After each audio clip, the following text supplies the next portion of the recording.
Hello, everyone. Hello. Hello. Hello, guys. We had to do this. It's too momentous a week. It's too momentous a week. Too much is happening. My glasses are steaming up. It's so momentous. I can't. I actually. Well, no, actually, I went for a walk and I lost track of the time, and then I had to run back. So you're going to see me. It's going to be like I'm doing a prize fight throughout the fucking broadcast. Well, honestly, Graham, I think that's quite fitting in a way, isn't it? Given the amount you have fought. Oh, God bless you. Thank you for that. We've been working on this segue for weeks.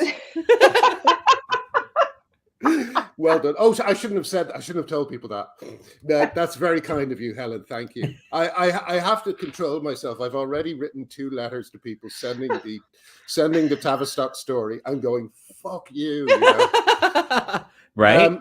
Listen, Dennis has to go off early, so we're going to bring him in immediately. Bring the boy in. Okay. Here's a man. A lot of questions in the chat. Dennis, before we go in, we'll just quickly explain what happened today. I thought the cast report was dropping today, but it actually isn't. I think it's dropping next year. I heard this early on, and I announced it to people. Luckily only on Getter.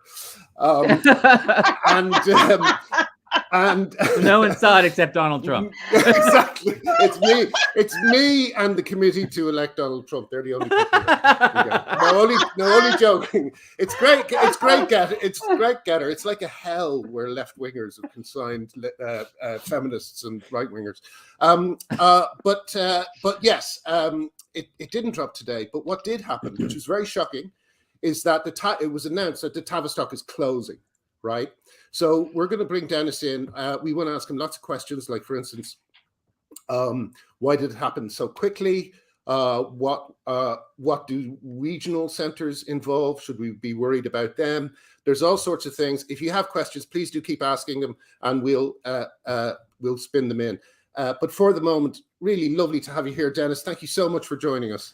Hey guys, lovely to be here. I have a question right off the bat.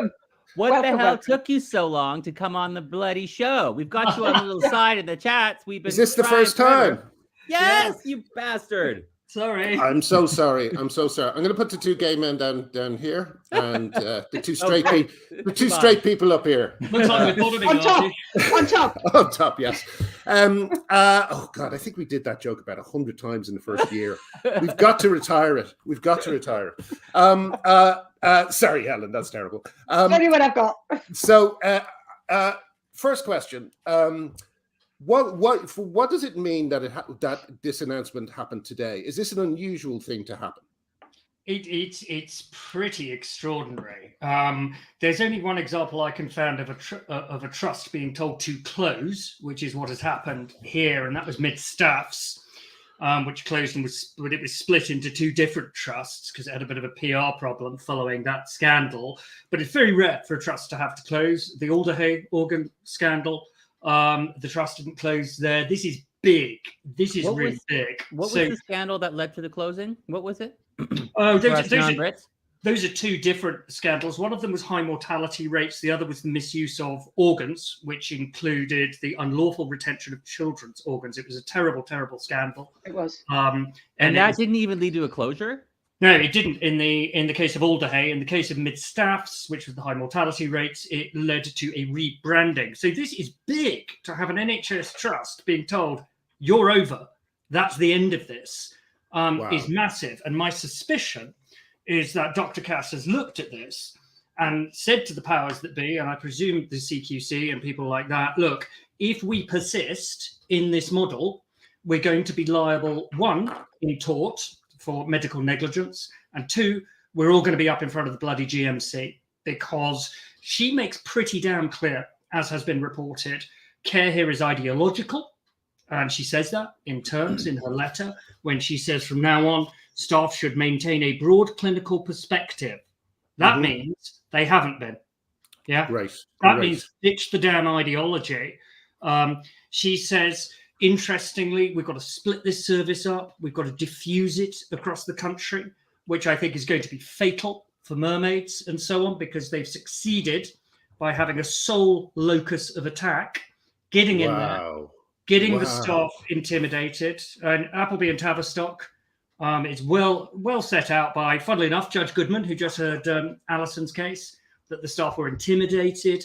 That a load of them resigned at one point. You see a good example of that in the career arc of Dr. David Bell and how they treated him, how they treated Sonia Appleby. So, sorry, I'm rambling now, but the answer to your question is that I think that Hilary Cass said this has to change now, because if it doesn't, the lawsuits, the GMC stuff that's a coming. It's not quite a panic, but this is extraordinary. This trust is going to be no longer. This, I think, is going to be. I was talking to a medic earlier who said his suspicion was that this will be held up as a salutary tale for the NHS about how not to do it. Yes. So I think that is what is behind this. It's extraordinarily good news. I can't believe it. It is. It's really quite clearly made out that this is ideological, isn't it? Yes. And which is why I suspect that there is now going to be greater focus on mermaids, because that is so obvious. I mean, it's been obvious to us for years that mermaids is even more ideological than the Tavistock. It is all ideology. And as you say, there's one path. It was sort of mermaids to the Tavistock. There's going to be greater scrutiny on it. They have to go next. They have to. Oh yeah. I mean, with the Webberleys, one of the Webberleys being stricken from the record, the other one being censured, I believe, and then the clinic being completely dismantled.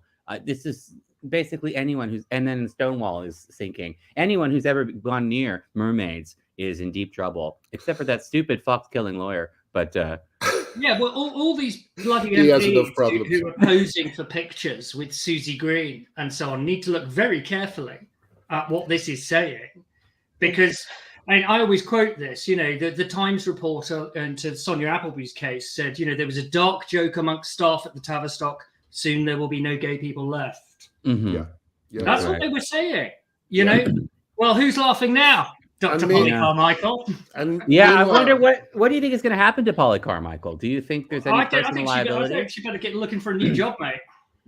Yeah. Well, but I mean, there's still the fact that all these people have already gone through the Tavistock. There's still a massive and growing number of people who are certainly going to be detransitioning and looking for answers and looking for justice. Do you see do you see Polly Carmichael being dragged in front of a panel at some point, or? Easily. Yeah. Oh, really? What type of panel could like the GMC or who could? Well, a waterboarding panel. Presided over. No, don't say that. Just kidding. I know. Sorry. Terrible joke. She's presided over little children just when they need a defense, just when they need someone to stick up for them. She's presided over ideology leading to the castration of boys and the mutilation of girls. And these are disproportionately going to be homosexuals. They're disproportionately care leavers. They're disproportionately autistic kids. And I notice that Dr. Cass is alive to that, because on page 2 of her letter here, she says we need to look into the services for young people with autism and other neurodiverse presentations and other subgroups, by which I think she means that's great. Gay kids. Now, if that doesn't wake up the autistic charities, which it damn well should, that's right. Where the hell have they been? And if that doesn't wake up the Children's Commissioner, and if that doesn't wake up the Charity Commission, what is going on here? How are we spending so much time, like the four of us and more collectively, fighting charities? Yes, I know. It's astonishing. And really, the one thing we've really got to hope and to hold them to account here is if they close this down, they cannot get off scot-free. Because because it's now all closed down and we've got something shiny and new instead. Mm-hmm. People have got to be held to account. There are going to be so many families in need of this accountability. They have to be. But honestly, I'm sure people will be all. Hilary Cass has obviously got their measure. Mm. It's that Who letter is what we've been shouting about for years. Yeah, and I think she's been quite clever here, though. And I think there's some good signs in this letter, because, as I say, first, she's dispersing this sole locus. So mermaids can't just nip down the Tav and intimidate the staff, or create, I should be more cautious in my language, create a clinical environment where decisions are more difficult. But the other thing that she's done, which I think is fascinating, is particularly as regards puberty blockers and so on, she set out very clearly that she says, in light of these critically important unanswered questions, and this is the lack of research, we will now build the appropriate research on these drugs and the other drugs. Now, that's going to be seismic, because gender, basically facts are poisonous to gender. And one of the reasons people have done so well on this is they allow wholesale lies to become common currency. Yep. And you will find people all over social media saying, "Oh, puberty blockers are fine; they're reversible." Irreversible. Yes, reversible. How much have we heard that? Exactly, and it's nonsense. I mean, the Karolinska Institute, of course, just banned them, didn't they, after osteoporosis in some poor young person who's now in their 20s and who's getting broken bones. Yep. But this is going to be big, because Turf Island is now going to have a database, and this database is not, because it's information, that is not going to be confined to our shores. And I think that what Dr. Cass is doing here, I think gender is crumbling. And I think Dr. Cass here has been very clever in how to address this, because Mermaids and Co. telling kids they've got the wrong bodies and they should hate their bodies, which I consider a cruelty without equal. Don't know why they're allowed to maraud around and do that, but they are, it would seem. They succeed by pushing lies. You cannot have gender without lies. It needs lies like a fish needs water. Yes. And here we're getting something approaching proper clinical practice and records. So I think there's, you don't want to get too excited, but I don't know about you guys. I couldn't believe it when the news came through. It's great news. No, I couldn't believe it. And it seemed to me to come from nowhere. So I hadn't heard any sort of rumours about this happening. Then it was suddenly just there, newspaper article saying that they're shutting. And this has ramifications around the world. Like I'm in Canada, but we are paying attention to everything that's going on in the UK, because we're going to our politicians and telling them, look, this is coming to Canada. When a child is confused about their sex, you can either give them psychiatric therapy to help them come to terms with what's going on with them, or you could give them physical therapy. And Canada has actually banned psychiatric therapy, enforcing everybody to get the sex change therapy. And the UK seems to be going the exact opposite route. So this is a very powerful tool for us to go to our politicians and say, look at the mistake that you've made. You have to fix this now. And not only that, but we're aren't we about the second or third country to do this, after two other countries who had adopted this stuff to a much greater degree, I believe, have also changed course before us, So this is not just us. This is a trend, So surely they'll notice a trend rather than just one or two isolated incidents. It's so shame, because it's like a roller coaster. It goes up and then down, and we're all on the downswing, but all these people are still going up. So you've got California, which is going up still, not realizing that there's I know, but as Dennis is saying, and as we've all pointed out, as soon as there is actual robust evidence, it's very difficult. Right now, the train can go up because there are still people pushing from behind with lies, and there's and they have prevented the facts from being gathered. But as soon as the facts are there, it's much harder, isn't it? Because everyone will just be able to say, look, puberty blockers aren't reversible and they are dangerous, and this is a really shit idea. May I just say to that, Dennis? Sorry to kind of jump in, but two other things came to light recently that Genspect have tweeted. The first one is a new report on the long-term effects of, I think, testosterone on young women. It's oh God, I can't pronounce any of these words. But basically, I think it's including memory loss, insomnia, brain swelling, I heard was another one, and hot flashes, which is the least of your problems, I guess, if you got memory loss and insomnia. But like there's another thing that just came out as well, which is just extraordinary, which is it's been revealed that the CEO of a leading LGBTQ rights group, well, the big story is that he played a role during the opioid crisis. But of interest to us is that he also deals in puberty blockers. So this is a man who a CEO of a LGBTQ rights group who has a financial interest in puberty blockers. Well, look, we know further forward than we were in Bell and Tavistock, where Mrs. Justice Lever and the president of the Queen's Bench Division, Dame Victoria Sharp, said these are experimental drugs. Yeah. You are giving vulnerable children, many of them with comorbid mental health concerns, you're experimenting on them. Yeah. Yeah. And you're waving it through because a bunch of AGPs who would never themselves have surgery are demanding that very vulnerable children have it so that they can pose. This is a big thing. This is a big right. Cross-dressing fetishists are using children as props so that they can validate their fantasy. And this has been obvious to all of us. We didn't just wake up this morning and say this. They have been. This is one of those times when I really should have screen saving up, but I'm going to put this on my Substack today, right? But just because it's so perfect, Dennis, for what we've just been saying. But there was an exchange on Twitter. Owen Jones said, and this might be also a good segue into Alison Bailey.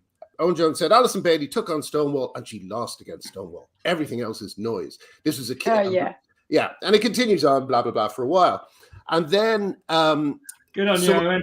And then someone says in the conversation, is that the organization which 2 days ago said that 2-year-olds can recognize their trans identity without evidence? And a trans person called Marianne Oakes replies, and Marianne says, I knew when I was 2 years old. Took another 20 years to learn about my own identity, as it had been erased from what we were taught as toddlers. Right? Do you know who Marianne Oakes is? Go on. The lead therapist for Gender GP. Oh, for Christ's sake! Right? Yeah, great. But there's an what about all those kids who knew they were a helicopter when they were a child, or who knew they were a fairy? It's not that she has he has a financial interest in spreading this appalling, harmful lie that could lead to kids cutting off their breast. And again, to bring it around to Alison Bailey again, I saw a disgusting person talking to Joss Pryor yesterday, another disgusting person, another example of the type of AGP person bloke we're talking about. People who claim that children need to be mutilated because they think it's a good idea. But like, he was talking to someone about Alison Bailey, and this person said about Alison, oh, I can't see what she said. Alison blocked me when I talked about her obsession with teenage girls' breasts. I don't know if you remember that, but Alison was making a speech at the LGBT Alliance, and she talked about how when you get a double mastectomy, the sensation goes in your chest. And so Alison said, these young girls will never feel a lover's caress. And these scumbag trans rights activists, who are the lowest of the low, they mark that out as somehow perverse. They are absolute scum. And another thing, a lot of these people have been terrorizing women and people like me for about 5 years, because everyone's been looking the other way. And there's not that many of them. I think it's crumbling though, Graham. The day's coming. I mean, one point I would make on Cass, which I think is important, is this is not, and remember how senior she is, former chair of the College of Paediatricians. She's not just saying it's a little bit wrong or we need to improve the process. She has found not safe or a viable long-term option. Now, to say a workplace is not safe is pretty bad. To say a hospital is not safe. For children. Hospital for children. Precisely. Vulnerable children. It's like this is the other reason I think really to take heart from today. Her description of this as ideological, not safe, experimental, all the rest of it. There will be cases, and they will be medical negligence cases, and they will be brought according to the common law of England and Wales. And that's important because common law medical negligence in Canada, in Australia, in New Zealand, in Ireland, in Scotland is not so very different. Basic negligence action across different jurisdictions broadly similar. So you're going to start, I think, getting a bank of case law from this country, which is in part based on Dr. Cass's own findings that this is ideological, experimental, that these children have been railroaded into this. And I think it's terrible that it's had to happen. I wish it hadn't had to happen. But I do think that what happens on Turf Island does reverberate. It's amazing to me sometimes in social media how people, like from your part of the world, Artie, for example, they seem to know all the British cases and they talk about it. I think this is going to be big. And I hope to God that the, up to this point, monocultural, utterly useless charity sector, with all these captured children's charities, these captured autistic charities, captured charities for care leavers, truthfully, in my view. My hope is organizations like Liberty, you know, and Amnesty. Amnesty. All of them. And then and Stonewall.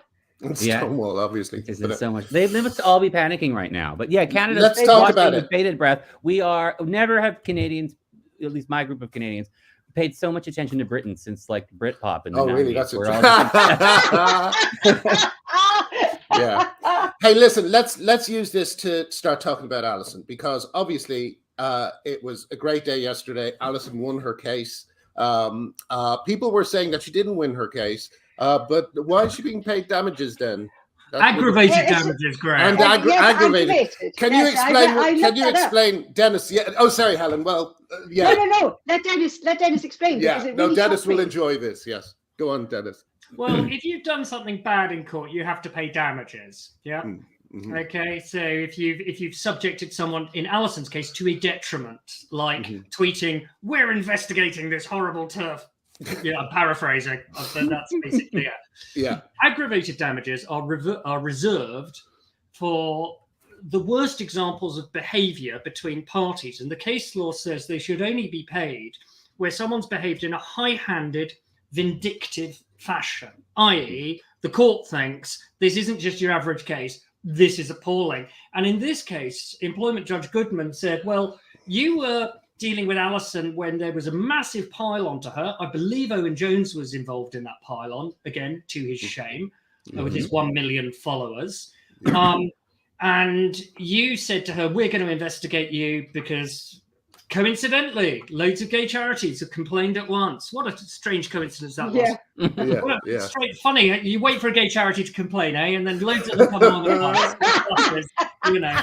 And they attack a competitor, of course. Because this is something that people may not always be aware of, but the LGBT Alliance is an actual direct competitor to an organization like Stonewalls and Mermaids. So for charities to attack another charity the way they are, I just think it's extraordinary that they're allowed to continue.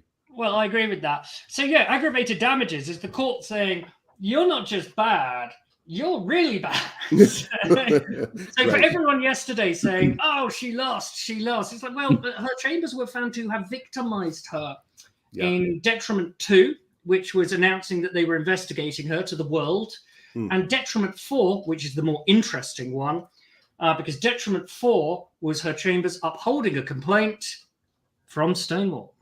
Right. I found that amazing that basically the judge said, okay, Stonewall can tell you to do something illegal, and it's not against the law for them to tell you to do something illegal. But if you take their advice and do it, that's illegal, and you're going to pay. Great. Well, as we said yesterday, I don't know if you saw our post about it, but we made that pitch yesterday. Dennis wrote something very funny for me. Oh, that was amazing. Where we anyone we'll put it in the links below, but we basically rebranded Stonewall as an organization that gives people courtroom experiences because by accepting their advice, you can have a courtroom experience. So it was really good fun. But yeah, if you've always wanted to meet more judges or VCs, I know plenty of gay guys who would really like to meet Ben Cooper. So, you know. But listen, right here, this guy.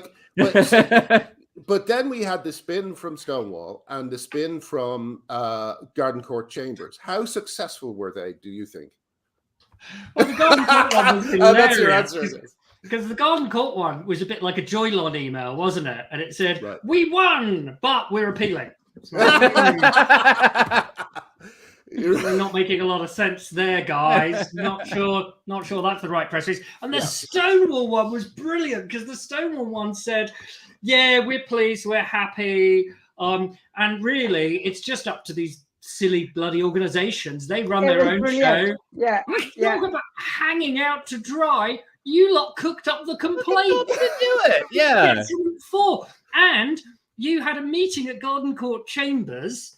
So there's mermaids there, there's Stonewall, there's all, the House of Horrors, the whole ghouls. It's like a thriller video, the whole ghoul show. And then at the end of the meeting, the minute said, words to the effect of, we all must now complain about Alison Bailey.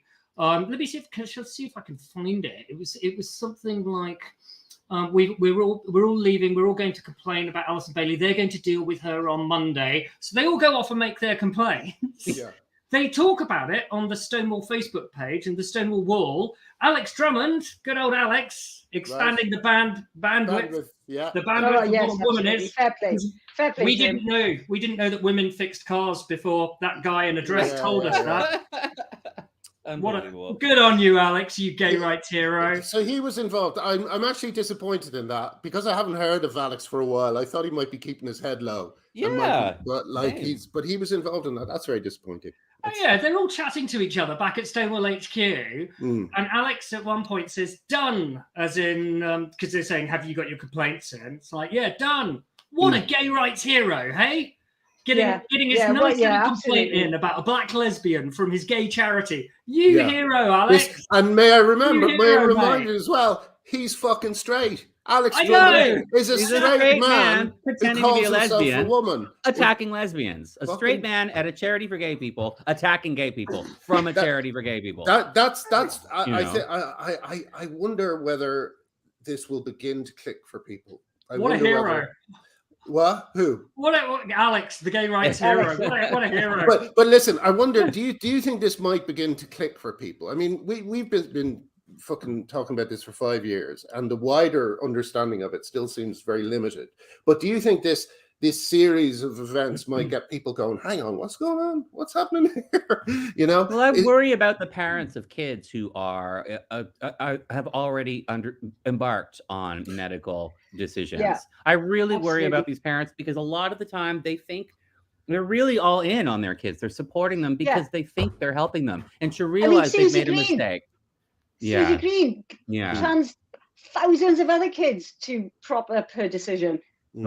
I have no sympathy for Susie Green, though. I don't feel bad for her. I think they should be in jail. I think they should be in jail. I think they should have a jail term. This is the point, isn't it? It's once you've gone down that road, it's very difficult to backtrack. I mean, you really don't want to think that there were other options that your children could have taken, which didn't involve chopping off their breasts. I mean, you've got to really, really, in your head, you've got to think, no, this was absolutely the right decision. Because otherwise you're going to think, shit, that was just devastating. I think we've got a mix here because I'm sure there's some parents who are fed this nonsense 24/7, whether it's on the BBC, I'm sorry to say, as someone who used to like the BBC, whether it's in schools or whatever, whether it's at hospitals. I think there are some well-intentioned parents who are going along with this, but I'm afraid to say, I would point this out. When I began practice as a pupil, I used to do High Court Family Division work. And one of the things you'd see in the family division would be cross-service of claims about Munchausen's parents. And I was talking to a family practitioner the other day saying, do you get much of that work these days? Very interesting. She said, no, that's gone. And, where's that gone? We have seen examples. We've seen examples of parents where they seem to me to like the limelight a little too much. And I'm slow to criticize parents, but I'm sorry. This is not a state secret. If you want to find out information about how dangerous things like puberty blockers are, or if you want to just reflect on the wisdom of saying to your child, we need serious, irreversible surgery to fix you, to correct you, because you've got the wrong body. If you cannot see the problem with that, I begin to question parenting skills, and I begin to question what on earth is going on. I'm afraid. I think actually, I think that's a really good point, Dennis, because actually a few years ago it was quite difficult to find out, because the misinformation that was being put out frantically by trans activists was. I mean, we've all been silenced because we're talking out about this, and the point is to stop people from talking out about it so the misinformation can prevail. But honestly, over the last 2 or 3 years, it's seeped out there, as you say. It isn't that difficult to look at and find out the counter information. Yeah, this is my problem with what I call Vichy gays, Helen.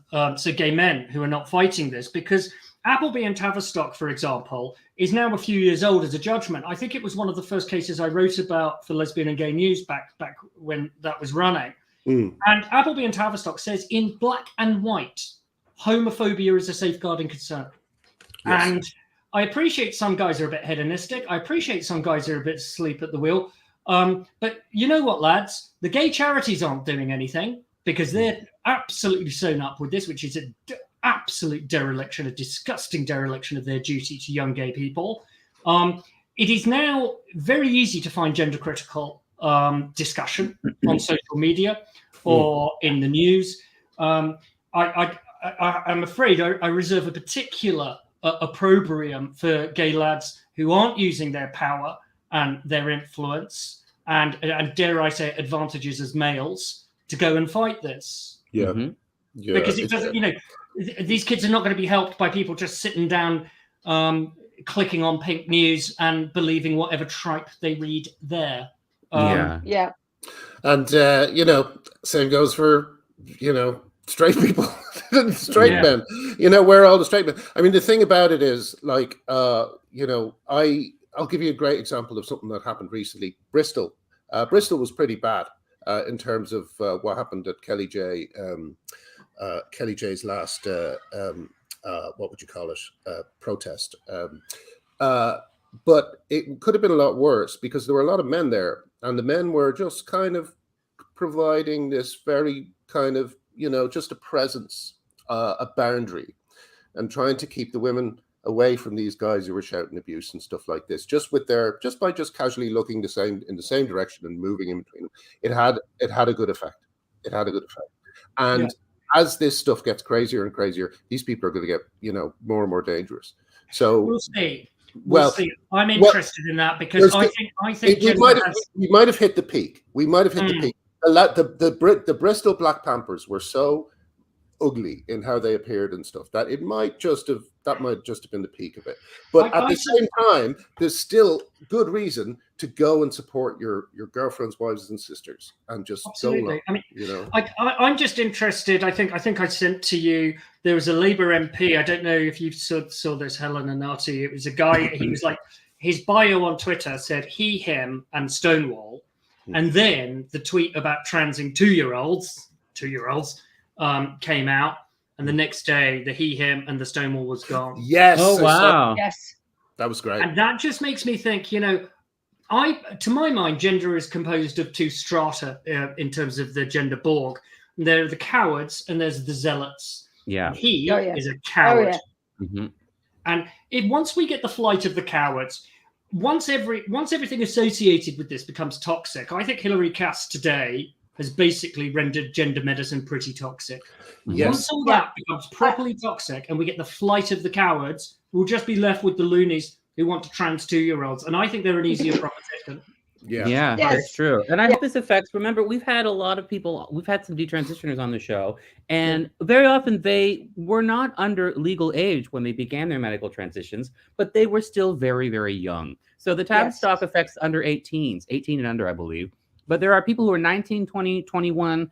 19, 20, 21 now is what 15, 16 used to be, in terms of how people are developing these days. I know that sounds a little harsh, but it's true. 21-year-olds have about the maturity of what 16-year-olds used to 20 years ago. And they're of legal age to get into gender medicine. And there are still clinics run by the NHS for people over the age of 18.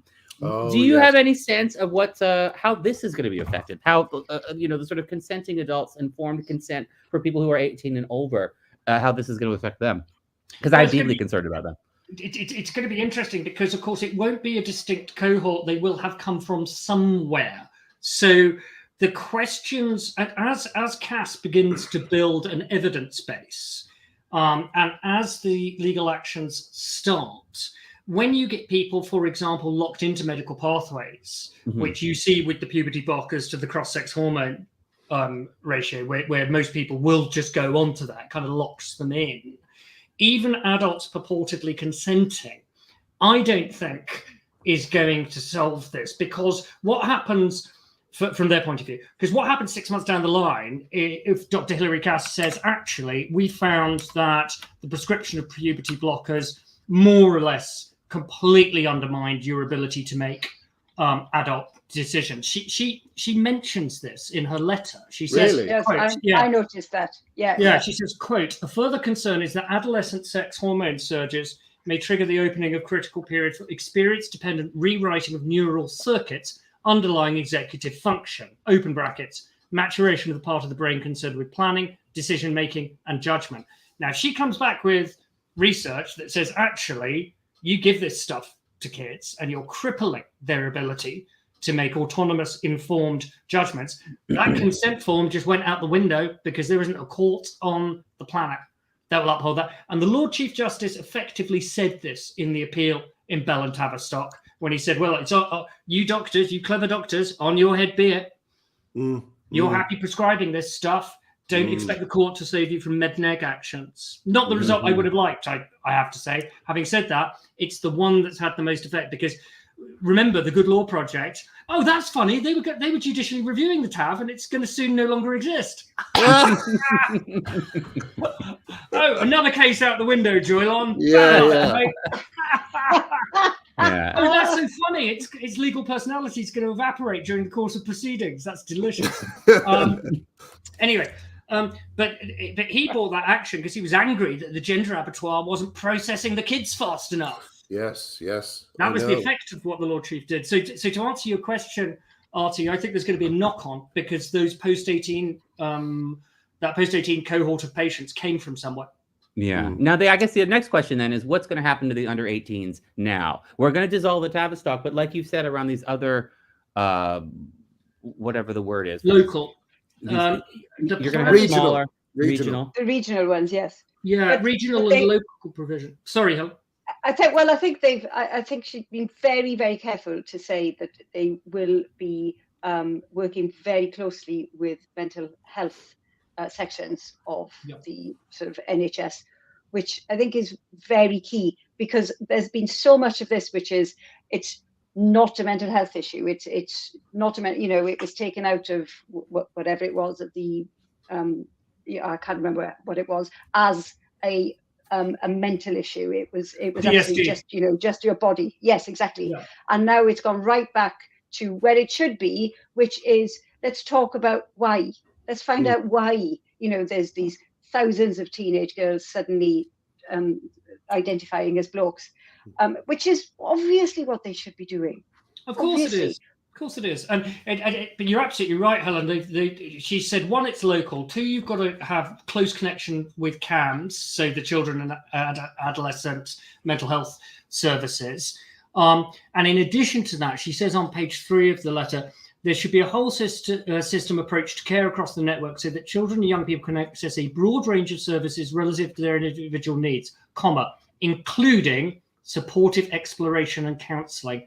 That's Hilary Cass saying no to affirmation only. That's big. Yeah, that is massive. Yeah.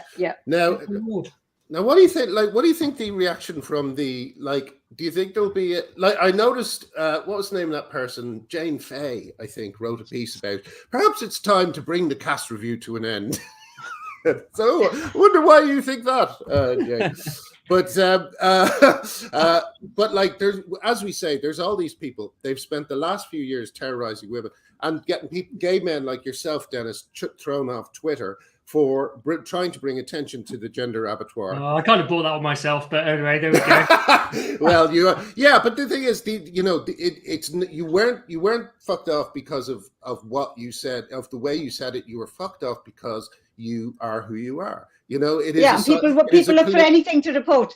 To report, don't they? Well, I'm not going to play this. I'm not going to play this game where they chill your speech and you have to think twice before you tweet or you say something or you write a Substack or you appear on a podcast. That's what they want. They want us to walk on eggshells. They want us to be scared because cults survive by keeping people in fear. No, and it works. I can't tell you how many tweets are in my draft all the that I won't time. publish. All the time.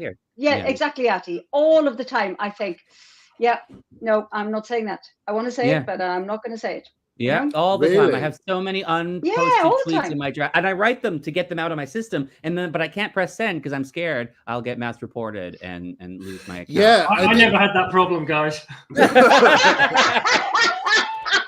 But I have to say, like, I know people, you occasionally get letters from the campaign to re-elect Donald Trump, but Getter is actually pretty good.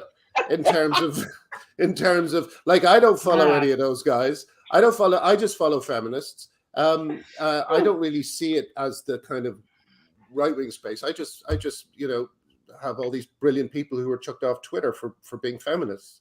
Well, there's 27 Artie Mortys on there apparently. So. Oh shit! A whole lot of fake news. There's a Helen Stanleyland.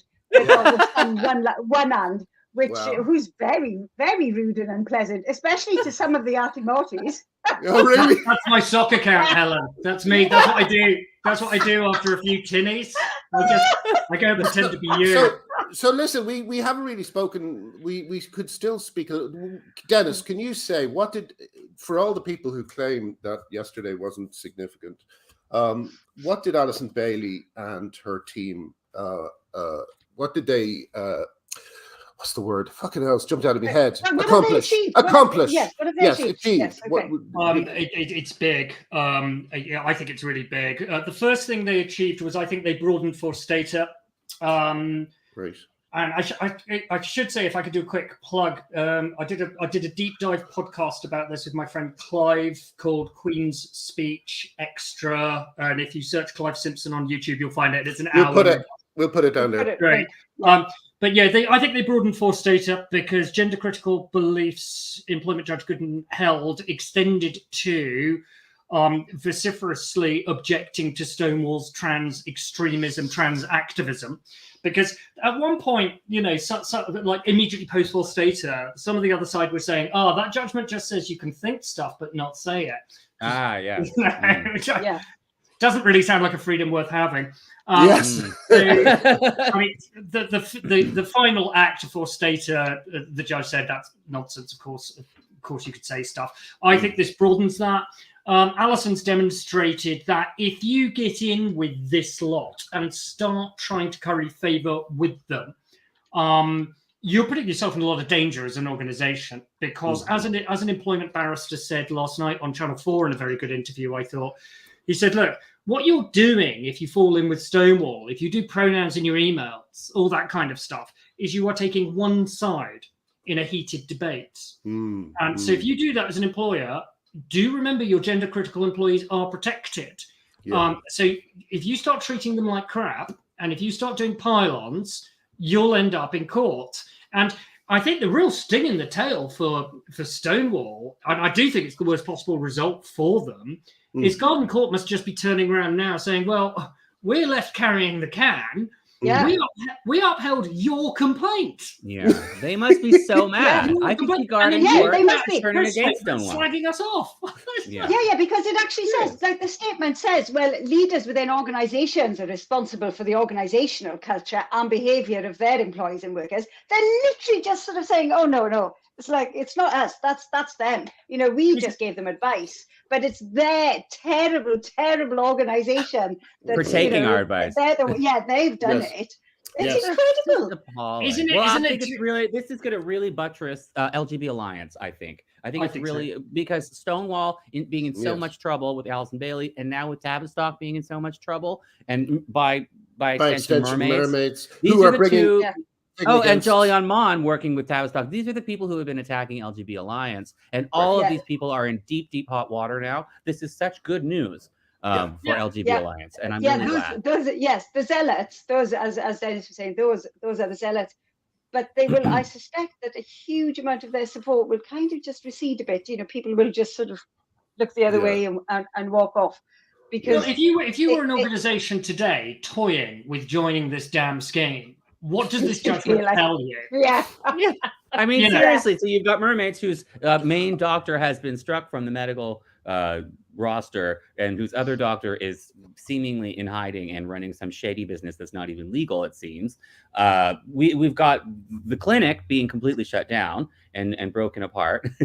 Like, everything's crazy over there. And then you've got Stonewall in so much trouble that the Equality and Human Rights Commission is saying, sever your ties with this organization. Like, it's a judge looking at this and seeing one set of parties and the other is just going to see very clearly what's up. Can I just say, someone just said this to that, Artie, and I think that this is kind of important as well, because we now have every single person who's watching this at home and all your friends, you can write to any business you see that's on the Stonewall Index, and you can say to them, excuse me, can you explain why you are a member of a scheme that was involved in the bullying of a black lesbian?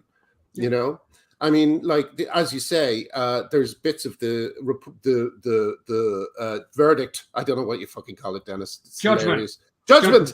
The verdict. The judgment that, you know, that we can use, and perhaps you can send them to us, Dennis, and we can post it under this. But sure.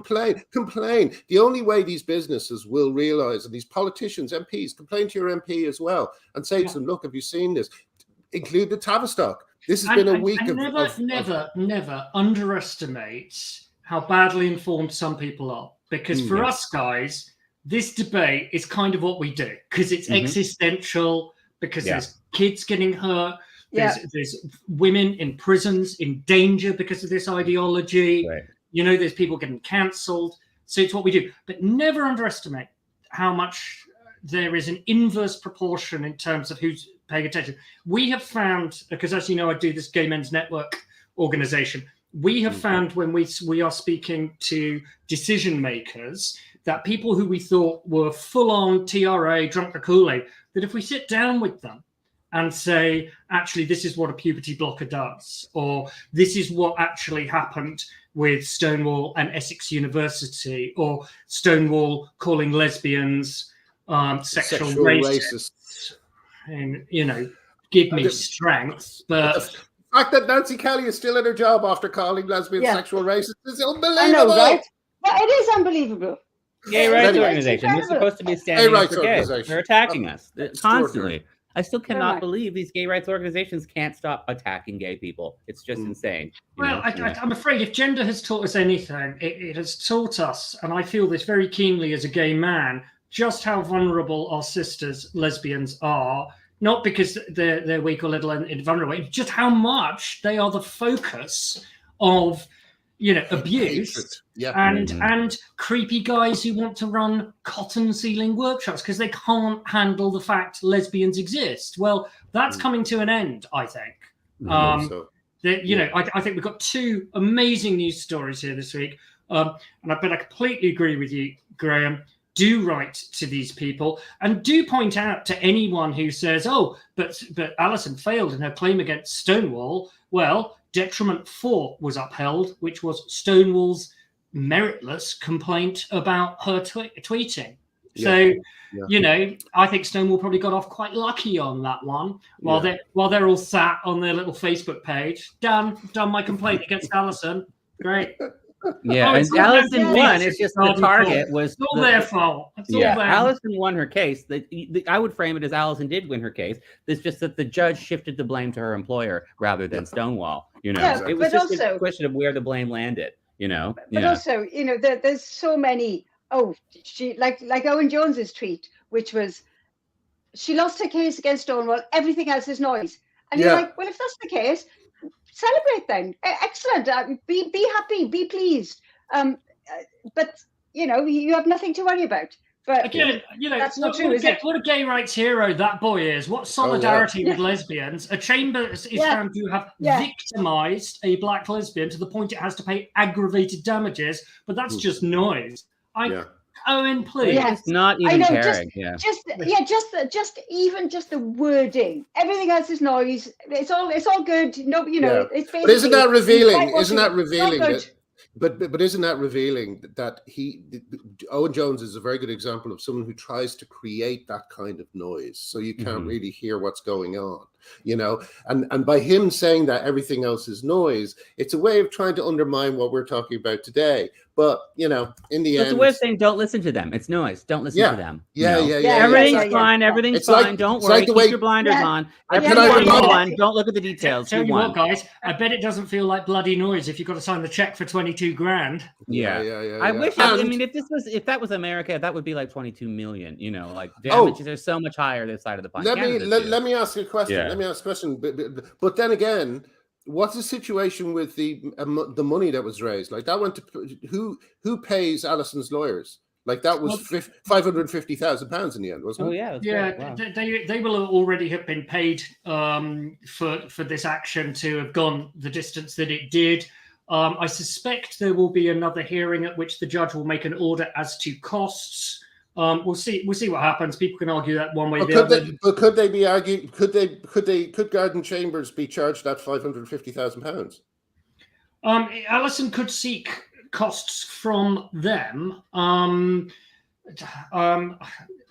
Forgive me, this is slightly beyond my knowledge because it's a crowdfunder. So sure. I don't know if the rules change in employment tribunals on crowdfunders, but I can tell you the general principle is that it's called costs follow the event. So it generally means that if you win, you get your costs, unless you've messed around. So generally speaking, that would be the case.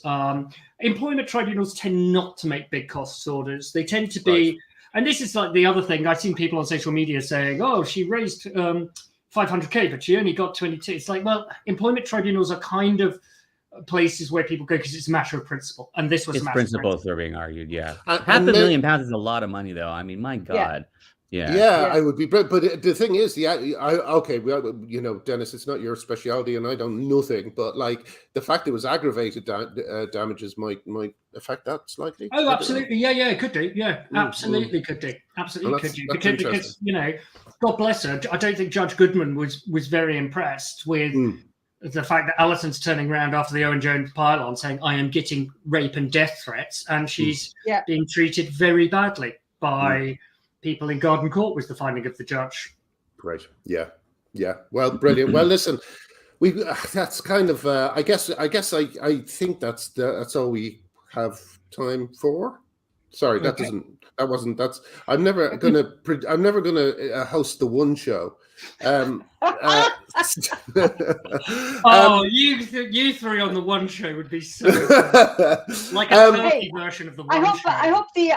I hope the Father Ted people are now thinking, well, yes, I was. Right. Yes, that is interesting, and also, well, all I'll say about that is watch this space, because it's an absolutely ridiculous situation, and I'm not standing for it.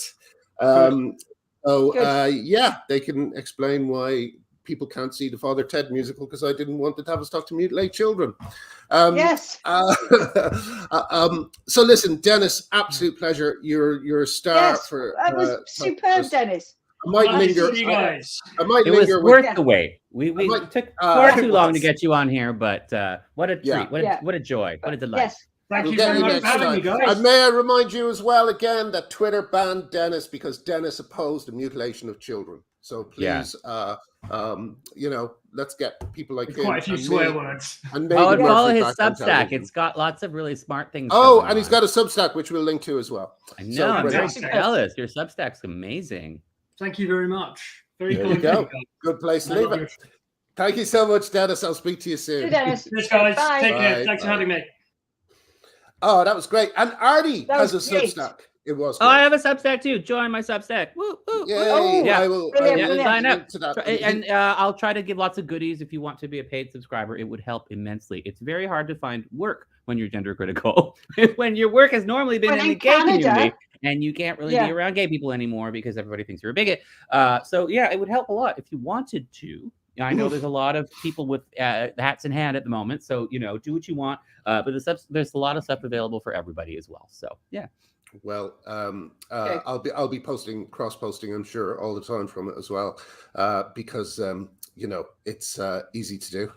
Copy paste. That means I don't have to write anything. Hey, listen, can I just say, and I left this far too late to fucking say it, so I hope she's still watching. But today I did this post, and I was just so excited I sent it off without really thinking. Where I said it was vindication for a few people, and I missed out a bunch of people. So I just wanted to make sure that we know some of the most important names that are to do with what happened with the Tavistock today. We're talking about Susan Evans, Marcus Evans, Dave Bell, David Taylor, Stephanie Davis-Arai, Sonia Appleby, Az Hakim, Stella O'Malley, Kira Bell, Mrs. A, and many, many more. They are the real heroes of what happened today. They've actually managed to stop an appalling medical scandal. Appalling medical scandal, absolutely. Oh yeah, absolutely. I wonder what's going on with Tulip. Is his name? Tulip. He was an adult transitioner. I've been terrible. Detransitioner. He's suing the NHS. So there's some interesting stuff going on there too. The Absolutely. NHS is In still fact, on the hook for a lot too, because adults are still going through all this crap. It's not just puberty blockers. Everything else is terrible too. The hormones, the lateral mastectomies, the surgeries that make you these horrible phalloplasties that don't make any sense, that don't work.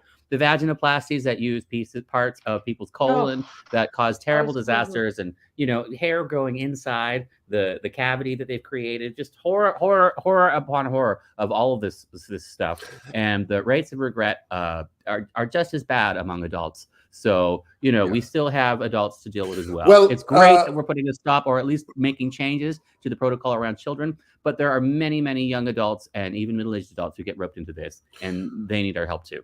Well, the good news is I owe Tulip Ritchie an interview, so we'll be doing that soon. I just need to. I haven't found a moment to look at his Benjamin Boyce interview, which I hear is very good. And, watch that. And yeah, it might be a good jumping off point for our one, because I believe Richie's very interested in it as a religion or a cult. So wow, we got to talk then. That's my jam. Yeah. Now, are we going to do Richie? Are you going to do Richie, or are we going to do it on the mess? Well, I was going to do him one-on-one, but I'll check with him. And I'll check with him and see what he says. The mess is sometimes a lighter thing. And it might not be. It might be. I don't know. I'll see what he says. But anyway, listen. Before we go, any other things you wanted to talk about? I didn't want to. You might have something. I feel like I've got our proper banter. Good. Yeah. Yeah, and I've got a wine with women tonight at 7. Oh yes. Where I'll be this, but with loads of wine. Do you just sit in the dark until it's on, Helen? You just sit there waiting for speaking of the dark, why am I suddenly very blue? In the last few messes, I've just been like neon blue for some reason. I don't know why. My room is not blue. I like outside the screen, it's like very not blue. But yeah, I don't know why. You guys, you've changed. What was I going to say? There's so it kind of worries me a little bit that we might have missed some other great things happening over the last few days. It's there might be, but we can always come back again, like next week, if there's lots of things to say. Okay. Yeah, we keep pulling us back in. We try to get out. Yeah. Pull us back in. He's trying to get out. It's us that's pulling him back in. I have to point this out to Artie. Artie, that's Dublin for very attractive. That's Dublin is that talk. right? Well, yes, hello. It is. Very, very is. Find me in my DMs, darling. Oh, and speaking of Dublin, I'm coming to Dublin next week. So if anyone's around and would like a drink, let me know. Hit me up. All right, guys. See you soon. Lovely to see you. Have a great show tonight. Bye. Bye. Like and subscribe. Bye. Good luck with the Substack, Artie. Like and subscribe, everyone else. And thank you for all the kind words in the comments. Bye-bye. All you big rides out there.